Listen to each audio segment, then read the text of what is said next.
Assalamualaikum warahmatullahi wabarakatuh. Waalaikumsalam warahmatullahi wabarakatuh. Shalom, damai sejahtera bagi kita semua. Mbak, saya mau tahu apa alasan Mbak bisa pindah keyakinan? Mungkin sebelumnya saya sudah pernah ya bagikan video kesaksian saya, alasan saya kenapa pindah keyakinan. Karena saya tidak sengaja membaca firman Tuhan. Pada Matius pasal 28 ayat 18-20, Yesus berkata, berkuasa di langit dan di bumi. Yesus juga berkata, jadikanlah mereka semua bangsa muridku dan baptis mereka dalam nama Bapa, Anak, dan Roh Kudus. Yesus juga berjanji akan menyertai orang-orang percaya senantiasa sampai kepada akhir zaman. Dan di situ saya mulai penasaran, siapa Yesus Kristus? Kenapa dia berkata dia berkuasa di langit dan di bumi? Dan di situ saya mulai penasaran, saya download aplikasi Alkitab di HP saya melalui Play Store. Setelah saya membaca Alkitab tersebut di Kejadian, saya mulai sakit mata saya. Karena mungkin seharian saya membaca Alkitab menggunakan HP.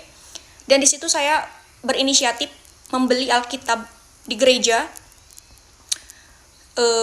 Dan saya baca, dan saya kaget teman-teman. Ya, saya sangat kaget, ternyata ajarannya berbeda dengan yang pernah saya ajarkan dulu di Islam. Jadi kesimpulannya, ya, Islam dengan Kristen itu sangat berbeda, teman-teman ya. Dan saya juga kaget, ternyata Yesus itu bukan Isa. Ternyata Yesus itu adalah Mesias, juru selamat manusia. Dia mati dan dia bangkit. Itu sudah dinubuatkan, dan Yesus datang ke dunia untuk menggenapi. Ya, Yesus datang ke dunia untuk menebus dosa umatnya, dan dia bangkit, sekarang pergi ke tahtanya di sorga, dan dia berjanji akan menyertai orang-orang percaya. Dan Yesus akan datang kedua kali untuk menjadi hakim yang adil, bukan membunuh babi. Teman-teman ya. Pada Matius pasal 20 ayat 28, Yesus berfirman, sama seperti Anak Manusia datang bukan untuk dilayani, melainkan untuk melayani dan untuk memberikan nyawanya bagi tebusan banyak orang. Ya. Jadi Yesus mati di atas kayu salib untuk menebus dosa waris, dosa kita. Ya. Karena hanya Tuhan yang bisa menebus dosa kita. Pada Matius pasal 18 ayat 11, karena Anak Manusia datang untuk menyelamatkan yang hilang. Puji Tuhan, haleluya.